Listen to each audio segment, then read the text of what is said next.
I'd actually like to go back to the point we were talking about earlier, which is humility, and how it relates to forgiveness. And I think that it's possible that you and Wolf actually might differ on your perspective on forgiveness, in that we were talking about this yesterday in our section. Do you need to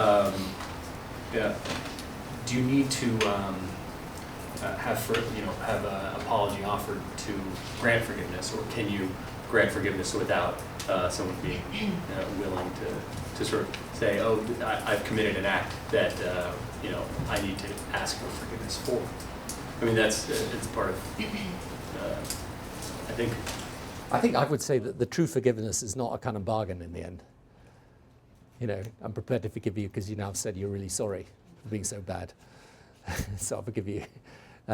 It's not, I mean, my experience with conflict situations, it has to be something you're initiating from within yourself.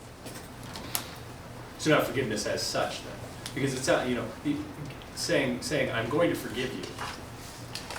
Sort of, there's an arrogance about that. Right? Yeah, If I understand. Forgiveness implies, obviously, that you believe that you have been wronged. Exactly. But I think I use the term forgiveness almost in the sense of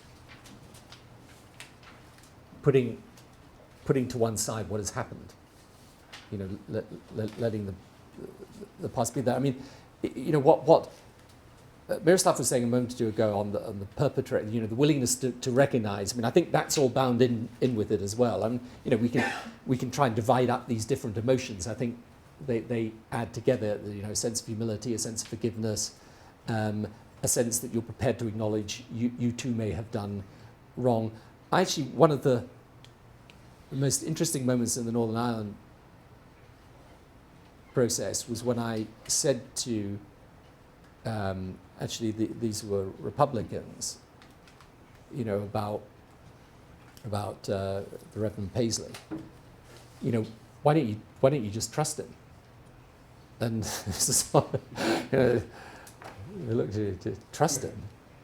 I mean, trust him.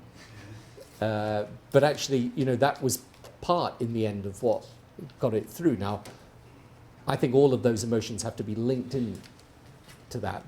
So maybe forgiveness I'm using as a bit of a shorthand there, but I think at the minimum it's a willingness to put the past behind you.